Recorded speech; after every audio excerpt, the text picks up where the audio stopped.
来看分科测验今仔公布的成绩，大考中心指出讲，今年的数学甲顶标是41积分哦，标准是创6年来上低纪录。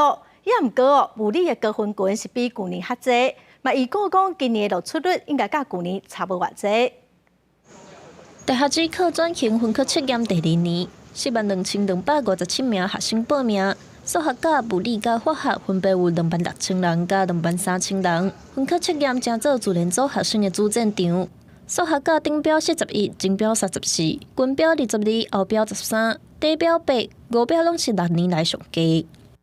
在试题的铺陈上不会太困难，考生是容易破题的，理解内容不难，只是实际的计算量可能比较大一点。化学的难度也比去年较悬，高分群减少。中间成绩较侪，等到去年上难的物理，顶标、前标、均标拢比去年增加5到7积分，高分群增加。相对于过去几年来讲，比较扁平一点。那扁平一点也显示，今年的整体的鉴别度是比过去要稍微好一些的。生物5标拢甲去年相同，历史两段成绩分布甲去年差不多，地理高分群增加，公民甲社会中间成绩较悬，高分群略略减少。考试成绩出炉，大学考分会随公布招生名额，计共有42479名。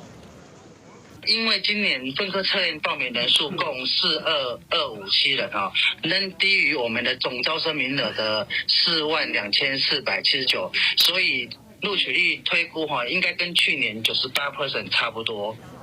考分会推估，今年录取率甲去年98.94%差不多。若今年上低登记标准犹原是英文、数学 A、数学甲的组合，这3科加起来23积分以上，就会使参加登记。记者综合报道。